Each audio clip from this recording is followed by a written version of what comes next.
বন্ধুরা, আমার ছাদ বাগানে সবাইকে স্বাগত। এই দাবদাহে 40 থেকে 42 ডিগ্রি সেন্টিগ্রেডে আমাদের ওষ্ঠাগত প্রাণ। আমরা এই দাবদাহের হাত থেকে যেমন বাঁচছি দুবার করে স্নান করে, তরল পানীয় খেয়ে, ঠান্ডা জিনিস খেয়ে, এমনি আমার গাছপালাকে সুস্থ রাখতে আমি কি করি, কি ঠান্ডা পানীয় দিই, কীভাবে তাদের সবুজ সতেজ রেখেছি, এইটাই আপনাদের দেখাবো আজ।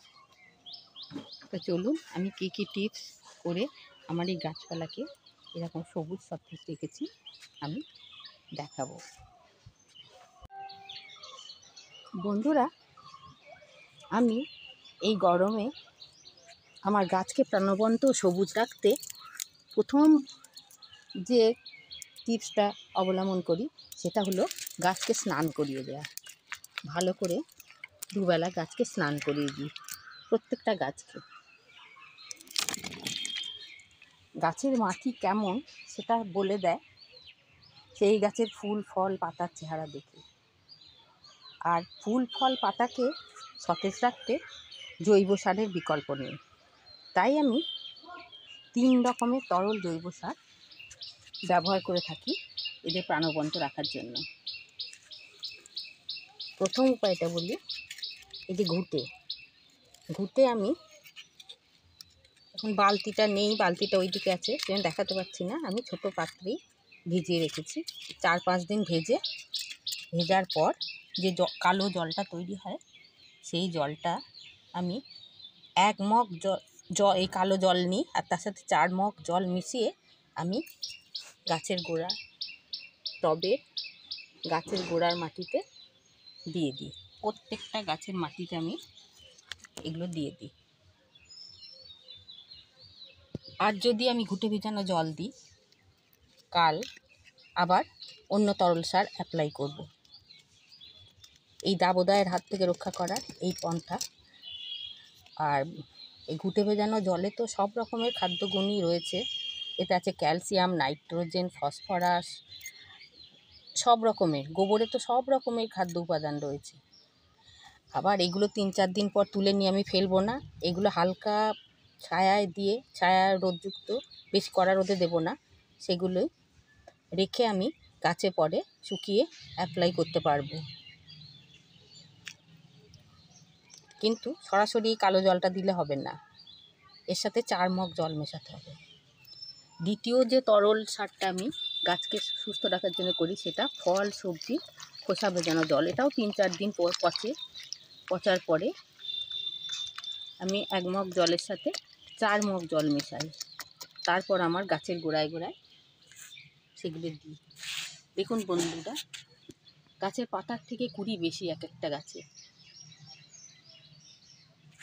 কুড়িতে ভর্তি, আর সবুজ প্রাণবন্ত পাতা। এগুলি জবা গাছ। আমি সব গাছগুলোকে একত্রে আনতে পারলাম না।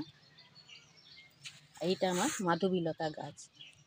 একে লম্বা হতে দিইনি, প্রুনিং করে আর এই জৈব উপায়ে পরিচর্যা করে আমি একে প্রাণবন্ত করে তুলেছি।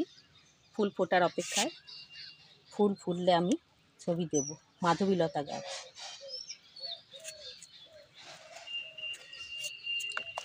দ্বিতীয় পন্থাটি এভাবে করি। আর যদি আমি ঘুঁটে ভেজানো জল দিই, কাল দিই সবজি ফলের খোসা ভেজানো জল। আর পরশু দেব ছাদ ঝাড় দিয়ে যেসব পাতা আমার জড়ো হয়, সেগুলো আমি ফেলি না। সেগুলি না ফেলে আমি জলে ভিজিয়ে দিই 3-4 দিন। এটা আমি কাল ভিজিয়েছি, বেশি কালো হয়নি। দেখুন বন্ধুরা, 3-4 দিন ভিজবে। তারপর পাতাগুলিকে ছেঁকে নিয়ে আমি এই যে আবর্জনাগুলো রয়েছে, কিচেন কম্পোস্টগুলো, তার সঙ্গে মিশিয়ে রাখবো। সেগুলো আমার টবে দেওয়া হবে। ড্রেনেজের ওপরে ওইগুলো দিলে শক্তি হবে। এটাও আমি 1 মগ জলে 4 মগ জল মিশিয়ে নিয়ে গাছের গোড়ায় অ্যাপ্লাই করব। দেখুন বন্ধুরা, আমার লিলি ফুল গাছ এইভাবে পরিচর্যা করে একটাও পাতা নেই, কিন্তু কি সুন্দর ফুল ধরে আছে। এবং আমার ছাদ বাগানকে সুসজ্জিত করে রেখেছে এরা। আরও আছে ওইদিকে ছোট্ট বোতলে।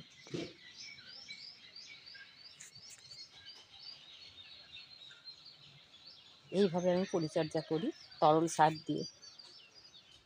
আমাদের যেমন এই দাবদাহ থেকে রক্ষা পাওয়ার জন্য দুবার করে স্নান করি এবং তরল পানীয় খাই, সহজপাচ্য জিনিস খাই, গাছেরও সেরকম প্রয়োজন। এখন রাসায়নিক সার তো একদমই দেওয়া যাবে না। এই তরল পানীয়গুলো গাছকে ঠান্ডা রাখবে, সবুজ সতেজ করে তুলবে, আর দুবেলা করে অবশ্যই এদের স্নান করাতে হবে। তাহলে এই পাতা থাকবে সবুজ, আর প্রতিটি বিনতে বিনতে কুড়িতে ভরে যাবে আপনার গাছপালাগুলি। পাতার থেকে বেশি কুড়ি দেখা দেবে বিনতে বিনতে। পাতাবিহীন গাছেও ফুল ফোটাবে এই তরল জৈব সার। বন্ধুরা, আমার ভিডিওটি যদি ভালো লাগে লাইক, কমেন্ট এবং শেয়ার এবং সাবস্ক্রাইব করে দেবেন এবং পাশে থাকবেন। ধন্যবাদ।